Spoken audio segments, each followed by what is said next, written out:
Hello, everybody. Tracy Mrs. JDog Flanagan with you here today. I'm the co-founder and senior vice president at JDog Brands. Welcome back to another exciting episode of Tactical Treasures podcast powered by JDog and Vet TV. Our podcast gives veterans, mil spouses, active military members, and military family members a voice in the veteran space to speak about their service, how they're affecting their communities post-service, and they share with me a tactical treasure that has helped them in their journey in their military career, business, or life. Today, I am so excited to have with me Danny Mayberry, who is a Navy veteran who served as a corpsman for 3 combat deployments to Iraq and Afghanistan. After returning home and transitioning out of the military, he began his struggles with PTSD and mental health. Danny worked hard to build a community, focus on overall health, and take action to help others as well. So he and his wife sold their home in order to start the 1 Mile, One Veteran podcast. The mission is to help prevent veteran suicide by sharing stories, providing resources, and connecting veterans to a community. Each episode is approximately 22 minutes long, the average time it takes to walk 1 mile. The physical act of walking 1 mile is enough to interrupt negative thoughts, raise endorphins, enough to lift a person's mood, and improve their overall health. Hi, Danny. Thank you so much for joining me today. I'm really excited to speak to you. And thank you for your service, sir. Thank you so much for having me on, Tracy, and doing what you do. I think the episode is wrapped. You just gave a great brief on what it is you do. Oh, well, but I have other questions. So I would love to hear what All led right. and inspired you to join the Navy. I come from a military family.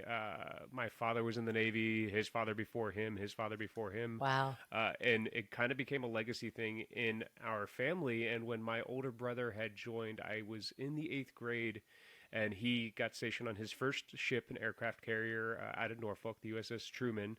And he took me on a Tiger cruise when they initially commissioned. And so I got to ride Oh, on it for two wow. weeks. And at the end of the Tiger cruise, he made me promise that I would join the military, specifically the Navy, after I graduated high school. And so 5 years later, I was on my way to boot Oh, camp. wow. So that wasn't too much of a stretch. You were kind of already on board with that before he asked, before you had to promise that. I mean, it's not that I was on board. I didn't know much about it. Right. I didn't find out about the Navy legacy until much later, but I don't know. I was just always somebody that kept their word, and my older brother was somebody that I looked up to, and so it was pretty easy to say Oh, yes to him. wow. Wow, that's really awesome. So, is there a particular aspect or moment of your service that stood out as particularly impactful for you? Oh my I'm gosh. sure there's I many. can't think of many moments that weren't. You're right. I'm sure. I'm sure. Yeah, so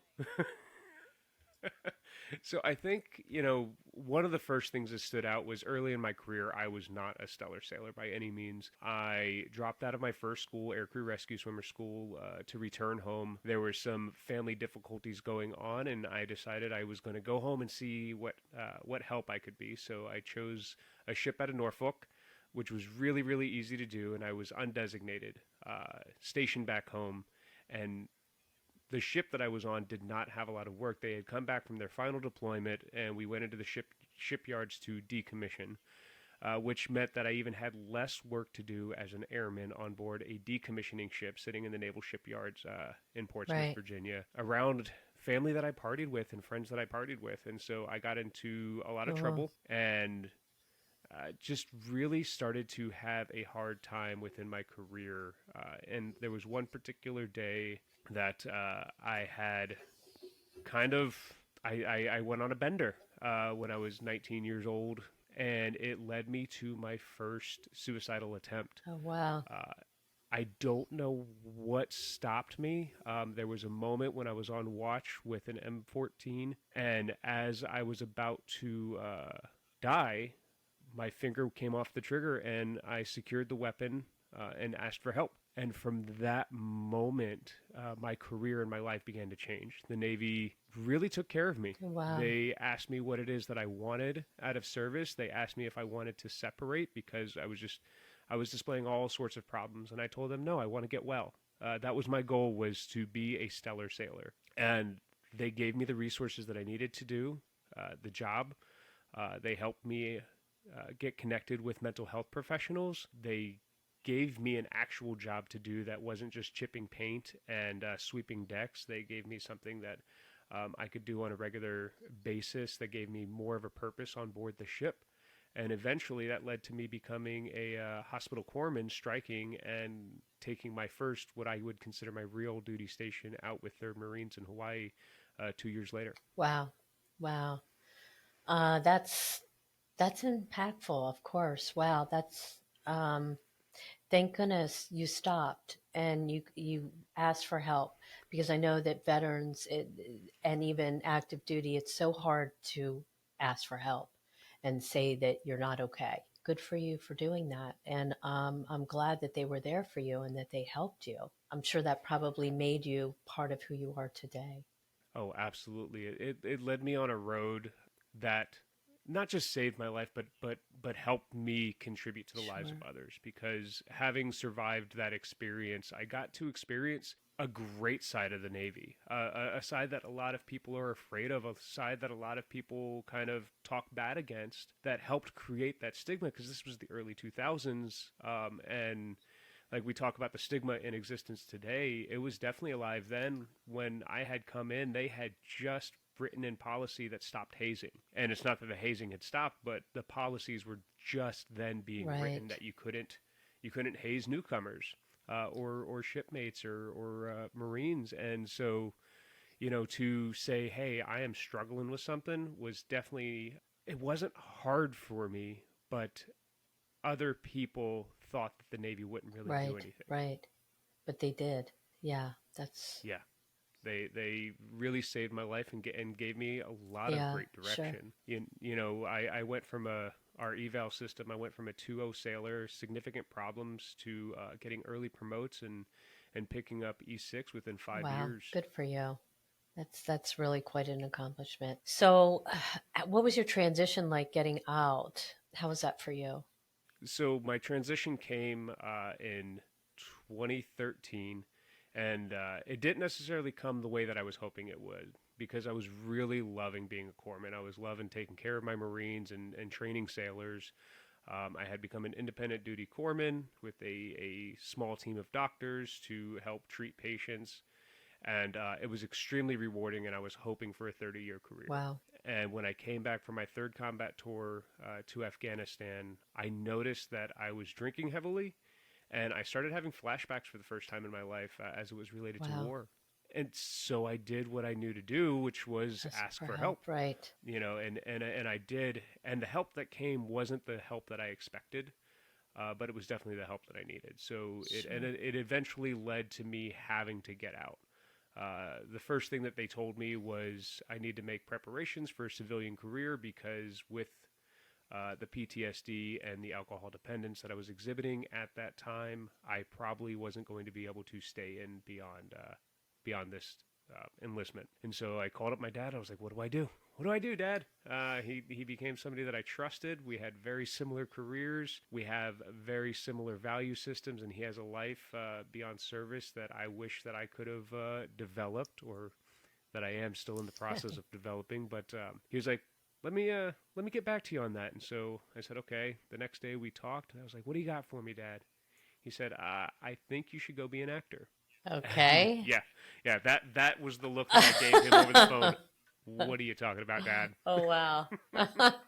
And I was like, "What are you talking about? Like, I'm in medicine. I'm in the military. Like, I love this life." He goes, "Yeah, but you were really really passionate about art, and I think you should just go do something that you really really love to do, and see where it leads."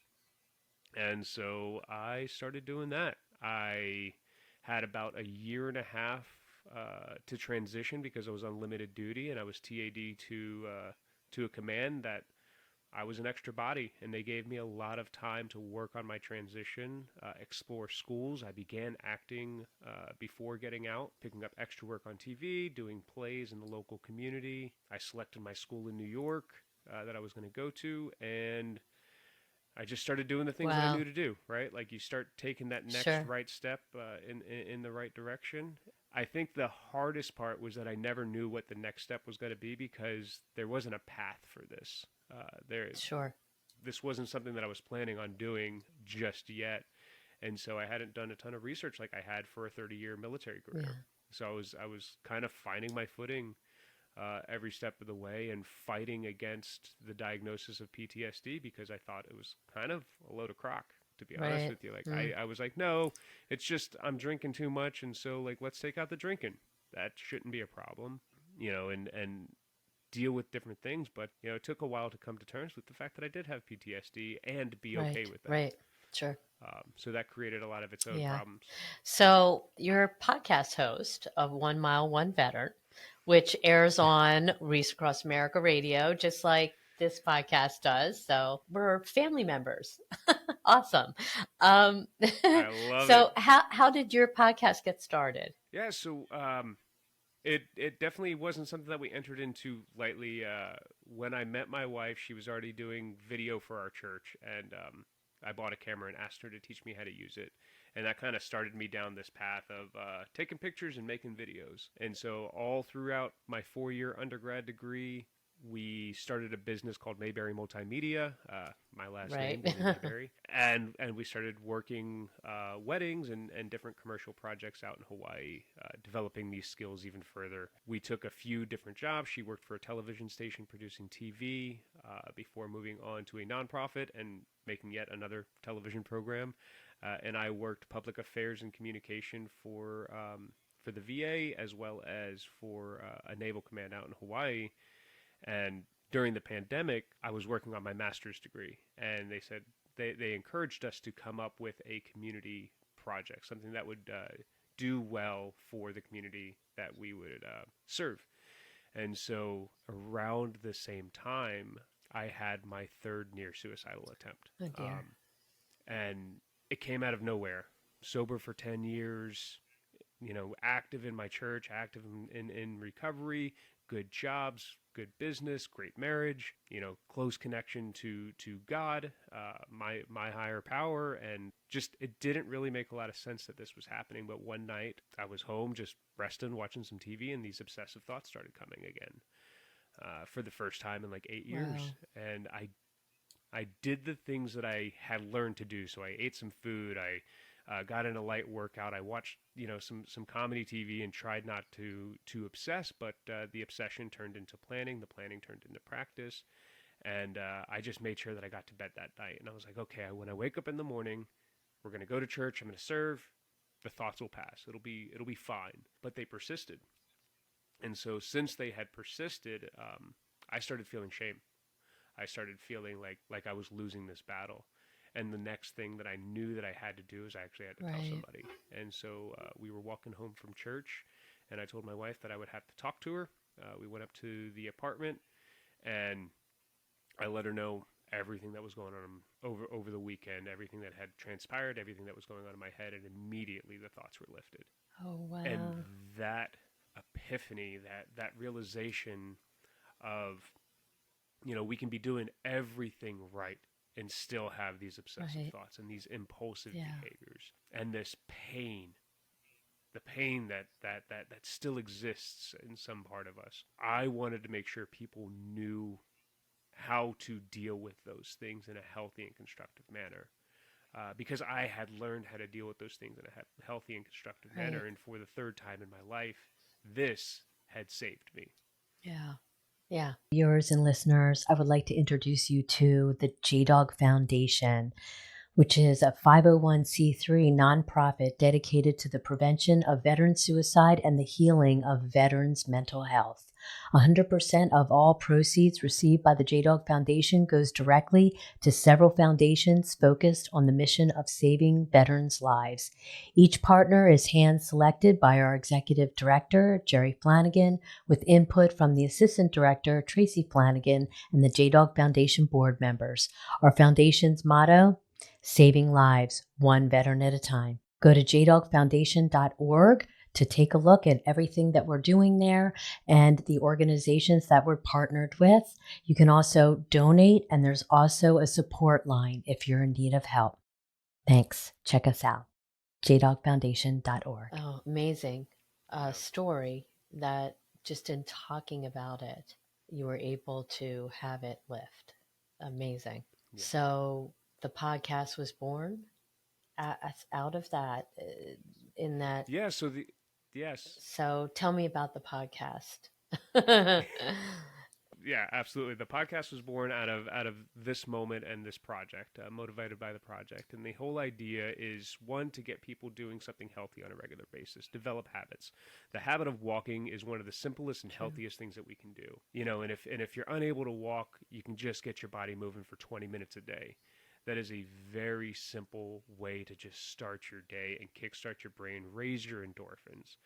Try to do it outside if you can, so that you can experience the power of vitamin D in the sun and some fresh air.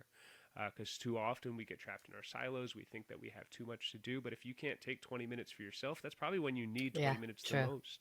And so doing something that's light, that isn't too demanding on our body, is something that we can do every single day. There's a lot of great exercise programs out there, and a lot of intense stuff. And I was like, that's for me, especially when I am depressed or overweight. That's a really hard thing to commit to showing up to a gym and putting in the reps. But going out for a walk is an easy thing to commit to. And then we have veterans and family members and supporters on our podcast, just to kind of share their story of what they're doing, because there is hope out there. There's a lot of really great, amazing things that veterans are doing. And it's really important that we recognize, like, we're not the only ones in life that are going through hard things and developing tools. And so we give a space for veterans and their family members to share what they've gone through and how they've come out the other side, and share the amazing work that they're doing. And we edit it down to 20 to 24 minutes. Because for me, a lot of podcasts, I do long distance running, and a lot of the podcasts that I've listened to while running are never over by the Oh time my I finish the gosh. run. And I know. And so it's really hard for me to plan my day. And I was like, I wanted to be able to have something that I could kind of make predictable. And that's where, we wanted to make sure that every episode is the average time it takes to walk a mile, which is 20 to 24 minutes. And then afterwards, we really encouraged people to do something that's really, really hard. And that's just Right. talk to somebody. Talk to the same person every week. Just have a conversation. It doesn't have to be a hard one. It doesn't have to be about anything serious. But once we start reaching out and just talking to somebody on a regular basis, when those hard days come, it makes it so much easier to pick up the phone and reach out and say, "Hey, Right. today's Right. not a good day." Yeah. Yeah, I love that. So, I understand in January 2024, you have a special event coming up. Can you tell us about your event? so we were unfortunately, we were hoping to be able to travel to all Ah, 50 okay. states this year.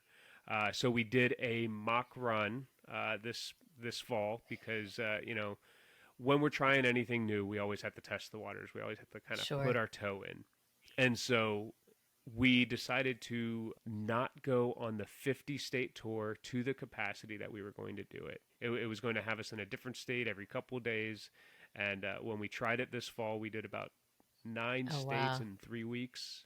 And Oh, I I'm got burnt out sure. really Yeah, quickly. I got very, very tired, because like I still have things that affect my mental health, and I still need to sure. take breaks. And so what we are doing, though, is we are expanding the 1 Mile One Veteran podcast in January to have a video only broadcast on our YouTube, LinkedIn, Facebook, wherever you can find our videos on 1 Mile One Veteran. And we are interviewing subject matter experts about all sorts of amazing things, ranging from topics like how to write a resume, or discoveries and new modalities of treatment. Like, we just had an interview with somebody that does virtual reality for anxiety and fear. Oh, wow. And so you work with a counselor, and you get to experience kind of exposure therapy from the safety of a doctor's office or your own living room. And so, there's all sorts of amazing things out there, and we want people to know about Wow. these That's amazing great. tools. So that will be starting in Okay. January, Awesome. though. Awesome. Your tactical treasure. I would love to hear what you're going to share with us today.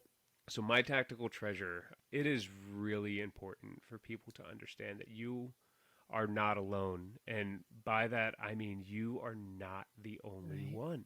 You are not the only one to experience what it is that you're going through. You are not the only one to have a child and be behind on your bills.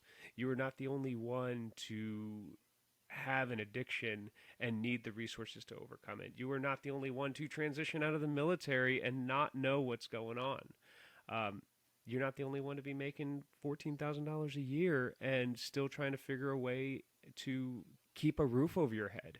There are so many people out there that have gone through the experiences that you're going through, and it's so important to learn how to connect with them and share your truth so that you can get the help that you need and deserve. Yeah, that's a great tactical treasure and advice rolled up into one. I love it.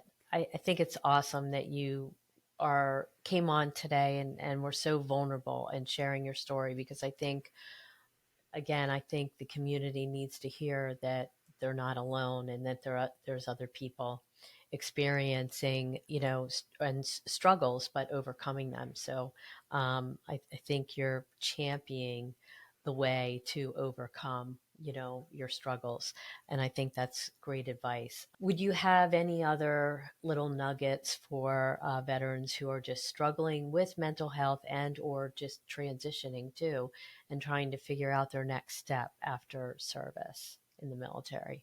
Absolutely. So for myself this year, I went through yet another transition. We sold our home, we quit our jobs, and we hit the road. We went to 5 different countries, and we haven't had a place to call our own since February. And that's been very, very difficult for me, who needs routine, who Sure. needs some structure, and who needs some stability in life so that I can stay Yeah. on top of my mental health. And one of the tools that I had learned years ago and reinstated this year was this idea to rise every day. And by that, I mean, we love our acronyms in the military and Yes. veteran community, don't we? Uh, so I start my day by rising. I read something influential and important first thing in the morning or inspirational. And then I spend the next 20 minutes or so in silence, inquiring, asking myself the right question. Who do I want to be today? What do I need to get done today? Who do I need to reach out to today? Who haven't I spoken to in a while that I can just check in with and say hi? Um, and then and then I sit in silence and I let the answers come to me. And then afterwards, I energize my day. I will either sing songs very loudly first thing in the morning, which my wife loves, um, or I will go out on a walk. And I just got back into running regularly, and so by having this regular easy routine, it helps me even on the days when I'm depressed, because I know that these 4 things are Right. really, really easy to do. Take 2 to 5 minutes, read something inspirational, ask the right question. Why am I having a hard time getting off the couch? And then waiting for the answer to come.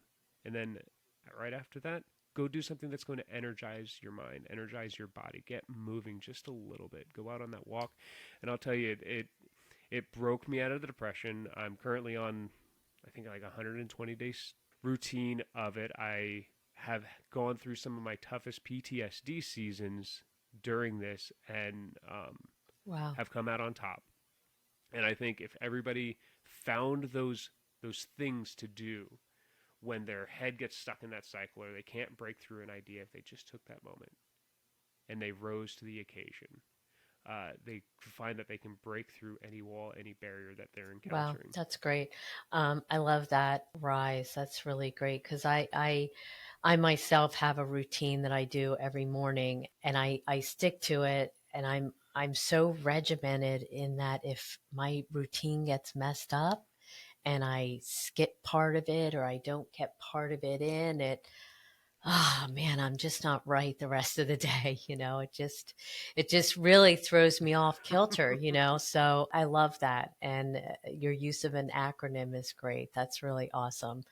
Great advice. Great advice. So before you go, where can people find and connect with you, and where can they find out more information on 1 Mile, One Veteran? How can they get involved? And is there a way that somebody can request to be a guest on your show? Do you open up the door for that, or do you seek out? So I'll start with the first question. Where can you find us? Go to 1mile1veteran.com. That's the number 1mile1veteran.com. You can find all the information about what it is that we do. Our virtual walking group is available there. We have a 7-day walking guide just to get you started that's available for download. We are always looking for partners. Next year, we are hopefully going to be raising money for a nonprofit that is just focused on veteran suicide. They are an amazing team called Objective Zero, and you can find out more information about that there as well. And then as far as being a guest on our show, my wife is an excellent producer. She reaches out and gets some of the best guests, but we also do take inquiries. And so if you do go on the website, you have an opportunity to email us directly. I think we do have a contact form on there now. We are currently still just reworking our website. We have a few additional pages, but everything can be found there. And then please feel free to reach out to me on LinkedIn at Danny Mayberry. I'm also on Facebook, and 1 Mile 1 Veteran is on every social media platform. Okay, great. Yeah. I can't think of many. So you have a good agent. I have a good agent too. He's called JDog Flanagan. Exactly. Yeah. We do this as a team. Definitely. He gets me some really awesome guests too. Yeah, he's always reaching out for me. So that's great. Danny, this has been an amazing conversation, and I really, really appreciate you being vulnerable and sharing all that you did from everything that you've been through. I think it was very inspirational and motivational, and I'm glad to hear that you have utilized resources and tools to help you overcome. So that's awesome, and I really appreciated talking to you today. It was great. Thank you so much for having me here on Tactical Treasures, Tracy. Okay. I really appreciate it. We'll see you soon. Bye now.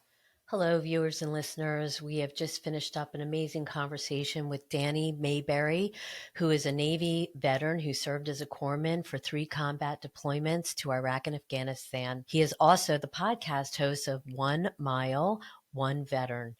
And 1 Mile, 1 Veteran believes that veterans can conquer their challenges, and walking is just the beginning of their journey toward healing and growth. The 1 Mile, 1 Veteran podcast aims to create a supportive community by bringing together veterans eager to make positive life changes. Walking may seem like a small step, but its impact is immense. It is a powerful tool for self-help, specifically targeting common issues such as PTSD, depression, and anxiety among veterans. By engaging in this physical activity together as a group, veterans will not only improve their mental well-being, but also foster camaraderie. Podcast listeners will gain valuable insights into overcoming obstacles and achieving healthy living goals, as well as providing practical tips on nutrition, exercise routines, mindful techniques, and other holistic approaches to improve overall wellness. To support their efforts and to learn more, visit 1 Mile, and that's the number 1 mile, number 1 veteran.com, or contribute directly to their mission on patreon.com/1 mile 1 veteran. Thank you for tuning into this episode of Tactical Treasures Podcast. And you can find us on all your favorite podcast streaming platforms as well as Vet TV. We are now airing on Reese Across America Radio on Thursdays at 7 p.m. Eastern Time. And if you missed that episode, please catch us for the encore on Saturdays at 1 p.m. Eastern Time. You can also find Reese Across America Radio on the iHeartRadio app, the Odyssey app, and the TuneIn app. Thanks for joining us, and we'll see you on another podcast soon. Bye-bye now.